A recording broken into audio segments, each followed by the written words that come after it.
I know this because my partner, my business partner Fiorella, almost got in the brawls when we went out to events to protest for Julian Assange and the persecution he is facing.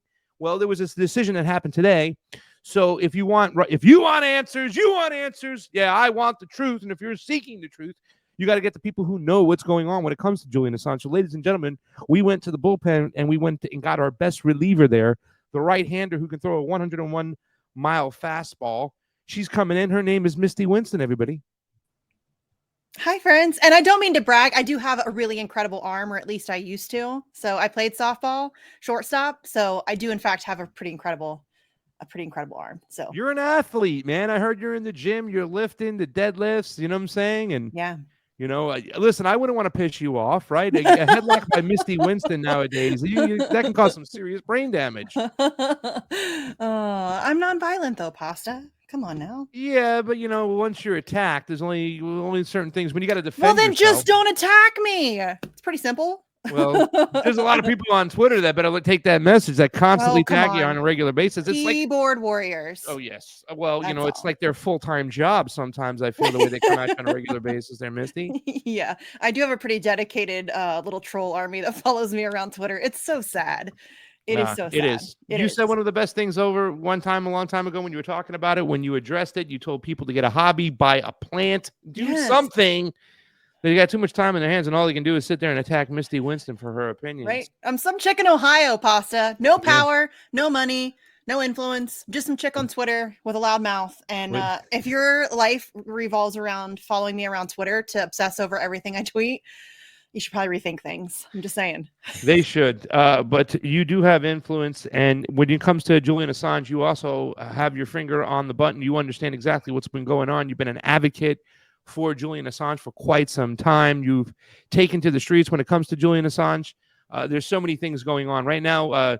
The question that I had up there, Jamie, you can throw it back up there. Today's decision, was it good, bad, or are they just simply kicking the can down the road, Misty Winston, when it comes to Julian Assange and the decision today? And please explain what the decision was, and then we'll play a little clip of Stella and her comments today in Great Britain. Go ahead, Misty. So in my opinion, it's just kicking the can down the road. I think that's abundantly clear. And people who have been following this, we knew that this was likely what was going to happen. I didn't expect that they would kick the actual appeal decision down the road. I wasn't anticipating that. I thought that they would likely approve the appeal and then drag that appeals process out for as long as humanly possible. But they're adding a little flavor to it, I guess. So essentially what happened today in London was the two judges who were overseeing the Day X hearings that happened on February 20th and 21st. They came out with a decision today, not really a decision, but more of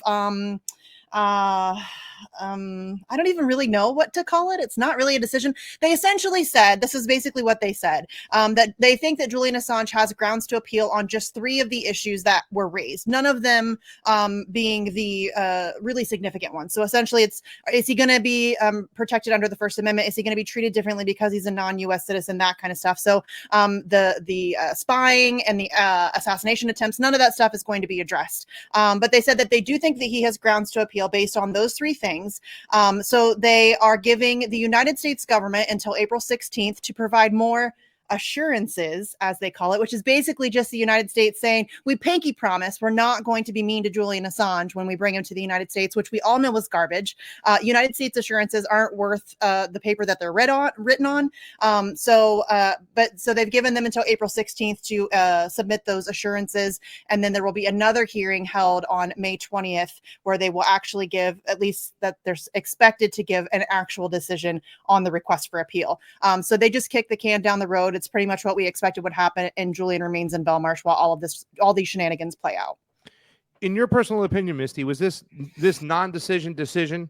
Was this all about just stalling for time because the United States kind of winked to the friends over in Great Britain and Belmarsh to go, hey, man, we don't want to deal with this right now. Biden's already got a lot of it on his plate on what's going on with this whole Gaza situation, the Ukraine war. He's very unpopular right now. I mean, in Michigan, they just showed up to vote against him pretty much. And you know how I feel about elections anyways, right? So, I mean, yeah, obviously, but I've said this from the get-go. They want to make it as believable as possible, right? So they can't just go balls to the wall. Hey, yeah, let's bring Julian here, and it's uber unpopular with everything going on. Do you think this was one of those winks that because right now the Biden administration is like, we don't want to deal with this right now. We already got too much on our plate. Yeah, listen, it's an election year. And I've been saying this for a very long time. And in particular, since this last round of appeals kicked off, they do not want to extradite Julian Assange to the United States during an election year. If they do, they're incredibly stupid, because that opens up, as you just mentioned, Joe Biden. It's bad for everybody. Joe Biden is hugely unpopular. He's dealing with this whole Palestine issue.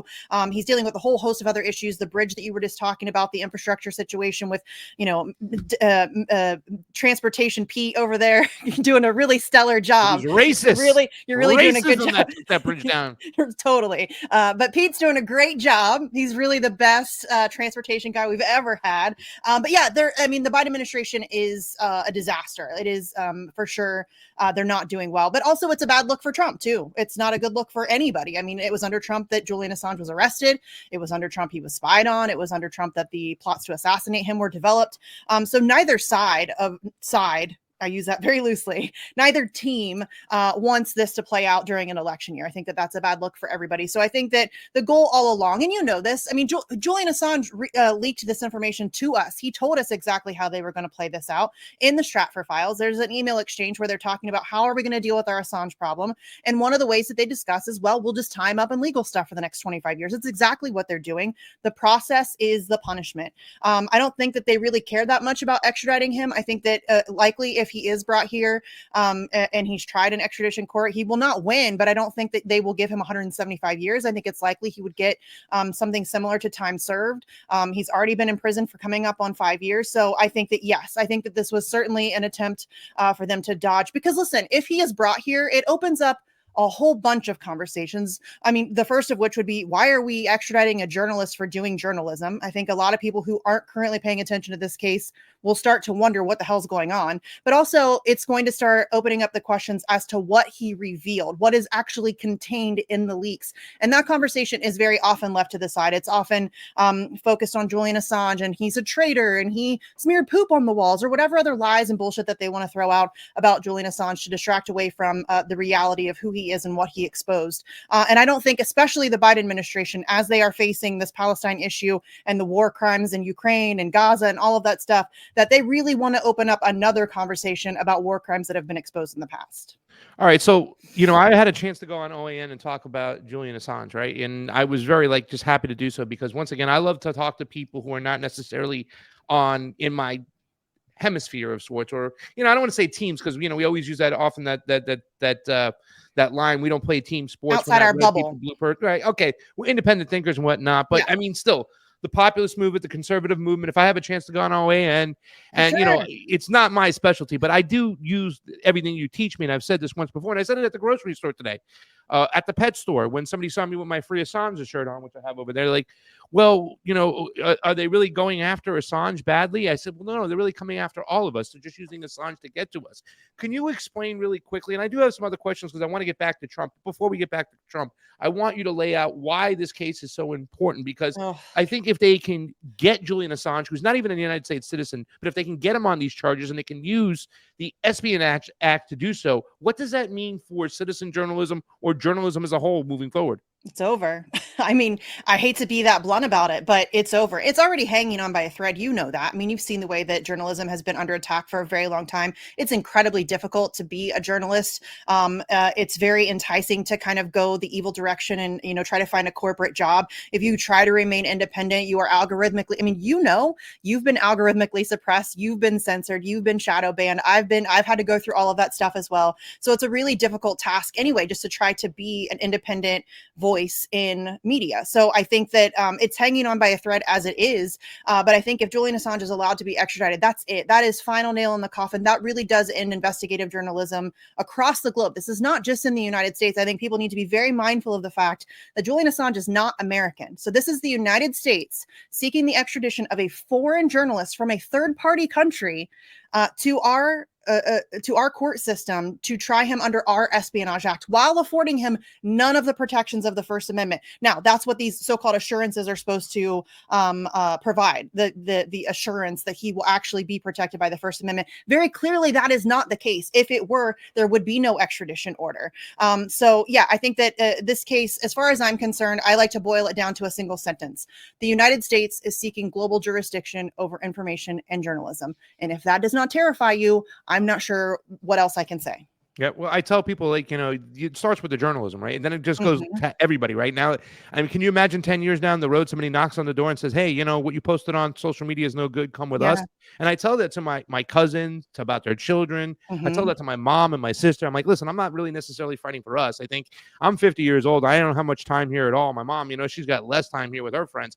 But our children, what's going to happen to them? They're going to be so censored up and down. It's going to be ridiculous. And if you care about literally anything, if I can just make this one last point, if you care about literally anything, it doesn't matter what it is. Do you care about free Palestine? Do you care about infrastructure? Do you care about education, the environment? It doesn't matter. If you cannot speak, you cannot fight, period. End of story. It is over. Game over. It ends activism. This is so much bigger than just the end of journalism. It is the end of our ability to speak for ourselves, to speak freely, to have open dialogue and conversation, to educate ourselves and others. It really does destroy so much more.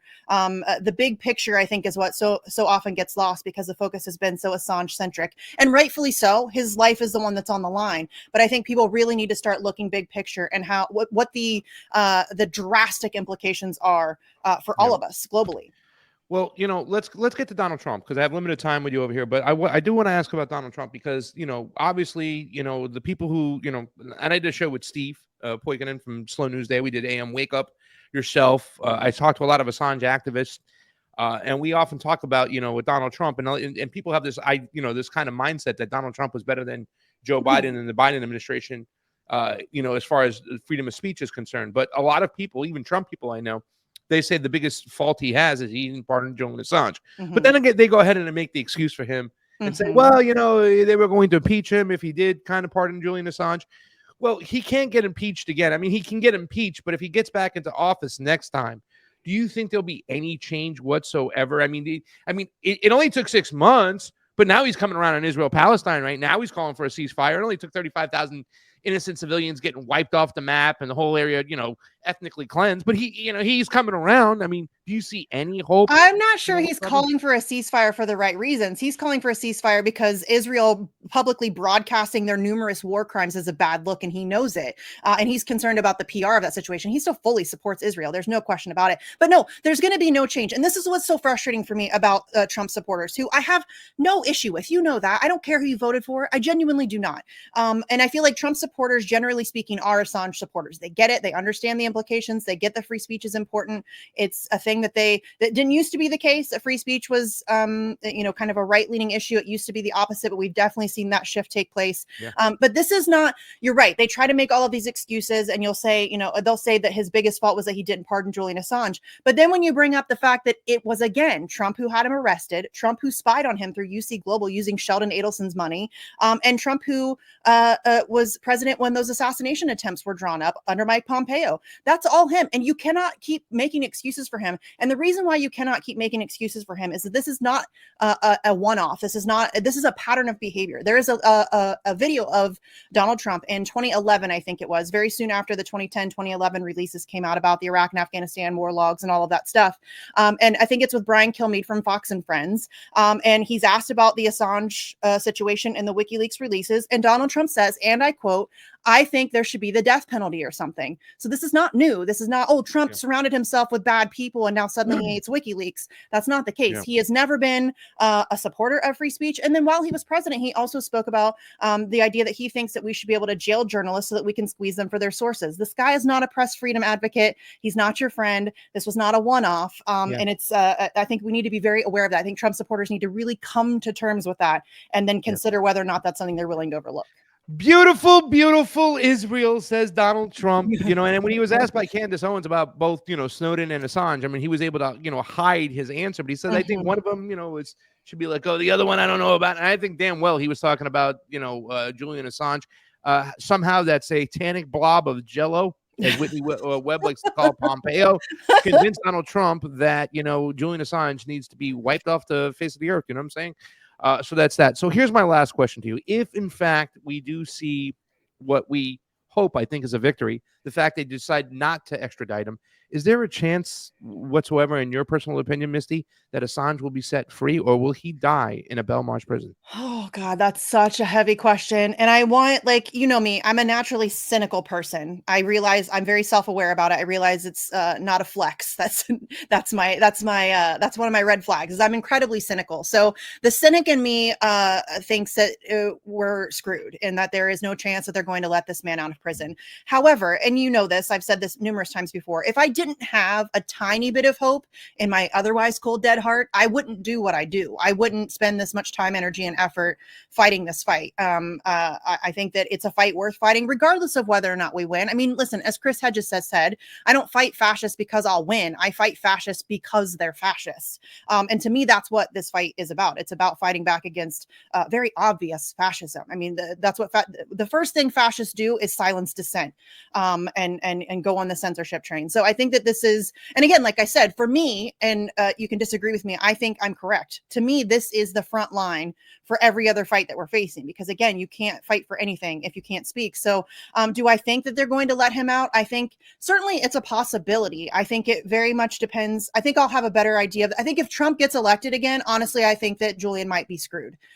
Because I think that the reason why Barack Obama didn't go after Julian Assange is that he is a narcissist, hardcore, and very legacy focused. I think he did not want to be known as the president that destroyed the First Amendment. I think Trump had no problem being that guy. Like he has no issue being, I mean, he played the heel in the WWE, right? He has no issue being the heel. I think he has no issue playing that role. And so I think that that's not that Biden would save him, or whatever Democrat. And frankly, as you know, I've said this numerous times before, the only thing that saves Julian Assange's life is mass public pressure. We're not going to get justice through the court system. That's ridiculous. We know that that's true. So it's going to take mass numbers of people speaking up, getting very loud about this, making it known that we're not going to stand by and just let it happen. And that still may not be enough, but I think it's a fight certainly worth waging. Well, Micro in the chat disagrees with you. He says free speech 2024, vote Trump and MAGA. But yeah, I don't think so. Kind of good luck with that is right. Ladies and gentlemen, Misty Winston, thank you so much. Misty, what do you got going on now that you are no longer with the TNT peeps?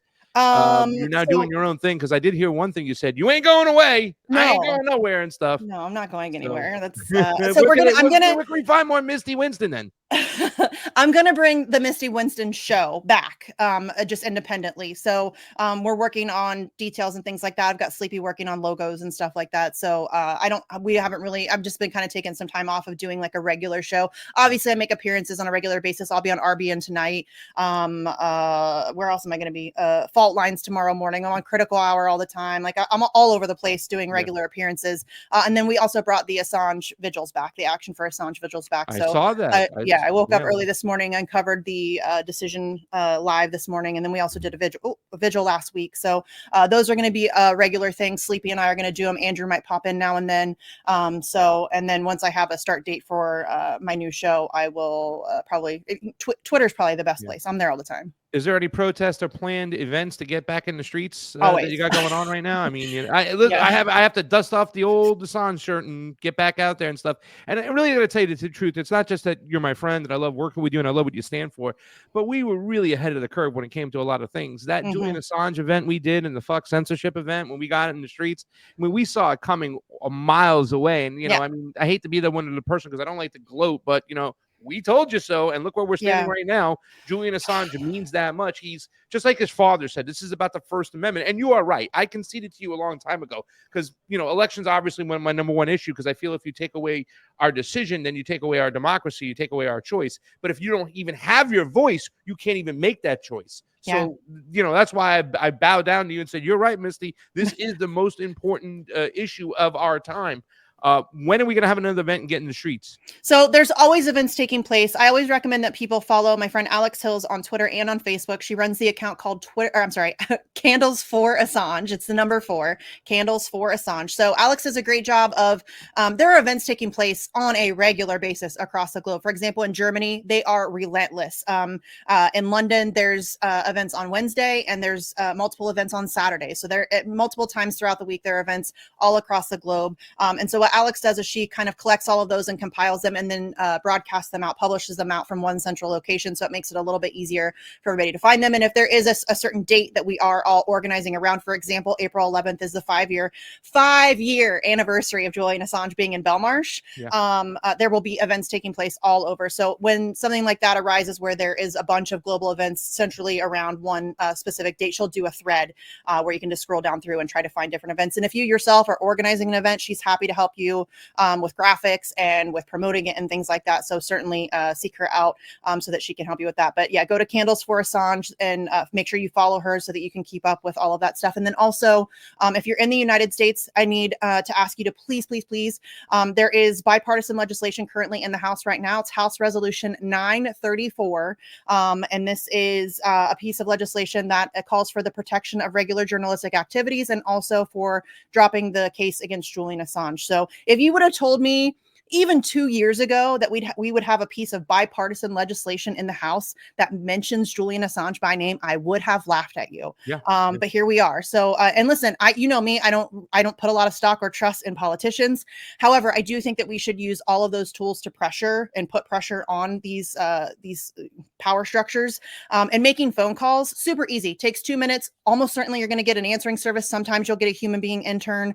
They're all very nice and they will take your message for you, but just call your House representatives, encourage them to sign on to House Resolution 934. They need, I think it's 11 more co-sponsors for it to actually go up for a vote. So we need to really engage in that pressure and try to get as many people on board with that as we can. Well, it's the public pressure is why we're at. That's why we have a piece of paper signed with Thomas Massie, a couple of Republicans, and the squad. I mean, look, it only took 10 years for them to get their act together, but I mean, at least Thomas Massie's been on it for a while, to his credit. Well, not the squad. I'm talking about the squad. Now they start peeking their heads out like, okay, I'm for freedom of speech. Meanwhile, they advocated for more censorship on there, on the interwebs. But thank you so much, Misty Winston, for coming on. Thanks for having me. Keep fighting for Assange. Candles for Assange, right? That's number 4. It's just like pasta to go, the peace sign number 2. Check us out. That's Misty Winston. We'll be right back. Don DeBar's in the building, ladies and gentlemen. That's Misty Winston. Let's fight for Assange. Thank you so much. We'll see you right after this. Thank you.